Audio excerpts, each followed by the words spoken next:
নবাগত সকল ছাত্রছাত্রী জানাই আমার এই ছোট্ট চ্যানেলের পক্ষ থেকে অনেক অনেক শুভেচ্ছা ও অভিনন্দন। তোমাদের আজকে যে বিষয়টি নিয়ে আলোচনা করা হবে সেই বিষয়টি হলো তোমাদের ভূগোল পাঠ্য বইয়ের প্রথম অধ্যায় পৃথিবীর পরিক্রমণ। এই অধ্যায় থেকে যত রকমের গুরুত্বপূর্ণ প্রশ্নগুলি রয়েছে সেই সব প্রশ্নের উত্তরগুলো নিয়ে আলোচনা করা হয়েছে এই ভিডিওটির মাধ্যমে। আর এর থেকে যদি আরও বেশি প্রশ্ন উত্তরের ভিডিও পেতে চাও বা নোটস পেতে চাও বা 100% সাজেশন পেতে চাও অথবা পিডিএফ পেতে চাও, তাহলে স্ক্রিনে যে ওয়েবসাইটটি রয়েছে ওই ওয়েবসাইটটি ক্লিক করলে তোমরা কিন্তু পিডিএফ সহ পুরো সাজেশনটি দেখতে পাবে। আজকের আলোচনাটি শুরু করছি গুরুত্বপূর্ণ প্রশ্নের উত্তরগুলো দিয়ে। প্রথম অধ্যায় পৃথিবীর পরিক্রমণ, 100% কমন সাজেশন, গুরুত্বপূর্ণ এমসিকিউ এবং 2-1 কথায় উত্তর দাও। 1 নম্বর প্রশ্নটি হলো পৃথিবীর আকর্ষণ বলের নাম কি? উত্তরটি হলো মহাকর্ষ বা অভিকর্ষ। 2 নম্বর প্রশ্নটি হলো সূর্য পৃথিবীর তুলনায় কত গুণ বড়? উত্তরটি হলো প্রায় 13 লক্ষ গুণ বড়। 3 নম্বর প্রশ্নটি হলো সৌরজগৎ কোন ছায়াপথে অবস্থিত? উত্তরটি হলো আকাশগঙ্গা। 4 নম্বর প্রশ্নটি হলো যে কল্পিত রেখার চারিদিকে পৃথিবী আবর্তন করে তাকে কি বলে? উত্তরটি হলো পৃথিবীর অক্ষ। 5 নম্বর প্রশ্নটি হলো পৃথিবীর যে দুটি প্রান্তে কল্পিত অক্ষদণ্ডটি বেরিয়ে থাকে সেই প্রান্ত দুটিকে কি বলে? উত্তরটি হলো মেরু। 6 নম্বর প্রশ্নটি হলো পৃথিবীর কক্ষপথের আকৃতি কেমন? উত্তরটি হলো উপবৃত্তাকার। 7 নম্বর প্রশ্নটি হলো পরিক্রমণ গতি কাকে বলে?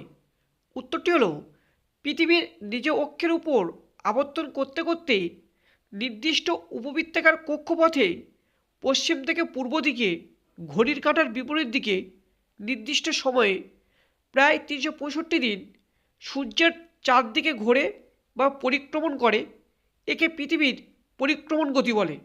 8 নম্বর প্রশ্নটি হলো পরিক্রমণ গতির অপর নাম কি? উত্তরটি হলো বার্ষিক গতি। 9 নম্বর প্রশ্নটি হলো পরিক্রমণ গতির বেগ কত? উত্তরটি হলো 30 কিমি পার সেকেন্ড। 10 নম্বর প্রশ্নটি হলো মুক্তিবেগ কাকে বলে?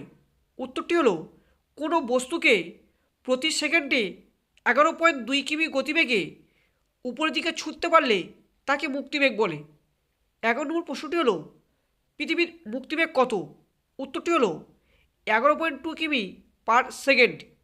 12 নম্বর প্রশ্নটি হলো রকেটের মাধ্যমে কৃত্রিম উপগ্রহ উৎক্ষেপণ করা হয় কোন বেগের দ্বারা? উত্তরটি হলো মুক্তিবেগের দ্বারা। 13 নম্বর প্রশ্নটি হলো পৃথিবী থেকে সূর্যের গড় দূরত্ব কত? উত্তরটি হলো প্রায় 15 কোটি কিমি। 14 নম্বর প্রশ্নটি হলো কক্ষপথ কাকে বলে? উত্তরটি হলো পৃথিবী যে উপবৃত্তাকার পথে সূর্যকে প্রদক্ষিণ করে তাকে পৃথিবীর কক্ষপথ বলে। 15 নম্বর প্রশ্নটি হলো কক্ষতল কাকে বলে? উত্তরটি হলো কক্ষপথ মহাশূন্যে যে কাল্পনিক সমতলে অবস্থিত তাকে কক্ষতল বলে। 16 নম্বর প্রশ্নটি হলো বিজ্ঞানী কেপলারের প্রথম সূত্রটি লেখো। উত্তরটি হলো প্রতিটি গ্রহ উপবৃত্তাকার কক্ষপথে সূর্যকে প্রদক্ষিণ করে এবং সূর্য ওই উপবৃত্তের একটি ফোকাসে থাকে।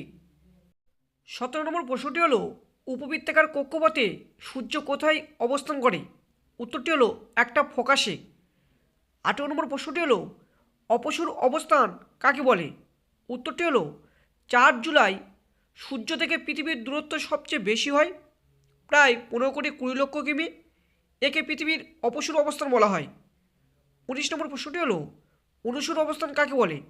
উত্তরটি হলো 3 জানুয়ারি সূর্য থেকে পৃথিবীর দূরত্ব সবচেয়ে কম হয়, প্রায় 14 কোটি 70 লক্ষ কিমি, একে পৃথিবীর অনুসর অবস্থান বলা হয়। 20 নম্বর প্রশ্নটি হলো চান্দ্রমাস কাকে বলে? উত্তরটি হলো পৃথিবীর উপগ্রহ চাঁদ পৃথিবীকে প্রায় 27.13 দিনে প্রদক্ষিণ করে, এই সময়টাকে চান্দ্রমাস বলা হয়। 21 নম্বর প্রশ্নটি হলো সৌরবছর কাকে বলা হয়? উত্তরটি হলো পৃথিবী সূর্যকে প্রায় 365 দিনে একবার প্রদক্ষিণ করে, এই সময়টাকে সৌরবছর বলা হয়। 22 নম্বর প্রশ্নটি হলো 366 দিনের বছরকে কি বলা হয়? উত্তরটি হলো অধিবর্ষ। 23 নম্বর প্রশ্নটি হলো সূর্যের মোট শক্তির 200 কোটি ভাগের মাত্র কত ভাগ আলো পৃথিবীতে এসে পৌঁছায়? উত্তরটি হলো 1 ভাগ। 24 নম্বর প্রশ্নটি হলো পৃথিবীর অক্ষ কক্ষতলের সঙ্গে কত ডিগ্রি কোণে অবস্থান করে? উত্তরটি হলো 66.5 ডিগ্রি কোণে। 25 নম্বর প্রশ্নটি হলো মার্ক কথাটির অর্থ কী? উত্তরটি হলো পথ। 26 নম্বর প্রশ্নটি হলো পৃথিবী কোন দিক থেকে কোন দিকে আবর্তন করে? উত্তরটি হলো পশ্চিম দিক থেকে পূর্ব দিকে। 27 নম্বর প্রশ্নটি হলো সূর্যের উত্তরায়ণের সময়কাল লেখো। উত্তরটি হলো 22 ডিসেম্বর থেকে 21 জুন। 28 নম্বর প্রশ্নটি হলো সূর্যের দক্ষিণায়নের সময়কাল লেখো। উত্তরটি হলো 21 জুন থেকে 22 ডিসেম্বর। 29 নম্বর প্রশ্নটি হলো বিষুব কথার অর্থ কী? উত্তরটি হলো সমান দিন ও রাত্রি। 30 নম্বর প্রশ্নটি হলো কোন তারিখকে বসন্তকালীন বিষুব বা মহাবিষুব বলা হয়? উত্তরটি হলো 21 মার্চ। 31 নম্বর প্রশ্নটি হলো কোন তারিখে উত্তর গোলার্ধের দিন সবথেকে বড় আর দক্ষিণ গোলার্ধের সবথেকে ছোট হয়? উত্তরটি হলো 21 জুন। 32 নম্বর প্রশ্নটি হলো কোন তারিখকে কর্কট সংক্রান্তি বলা হয়? উত্তরটি হলো 21 জুন। 33 নম্বর প্রশ্নটি হলো কোন তারিখকে শরৎকালীন বিষুব বা জলবিষুব বলা হয়? উত্তরটি হলো 23 সেপ্টেম্বর। 34 নম্বর প্রশ্নটি হলো কোন তারিখকে মকর সংক্রান্তি বলা হয়?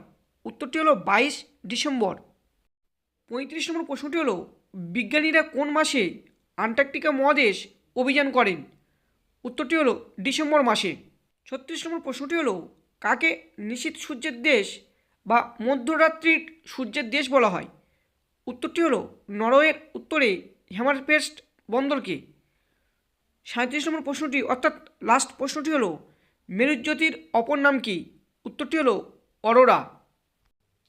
আর ভিডিওটি যদি তোমার একটু ভালো লাগে তাহলে অবশ্যই একটি লাইক করো। চ্যানেলে নতুন হলে চ্যানেলটিকে সাবস্ক্রাইব করে রেখো পরবর্তী এরকম অনেক ভিডিওর নোটিফিকেশন পাওয়ার জন্য।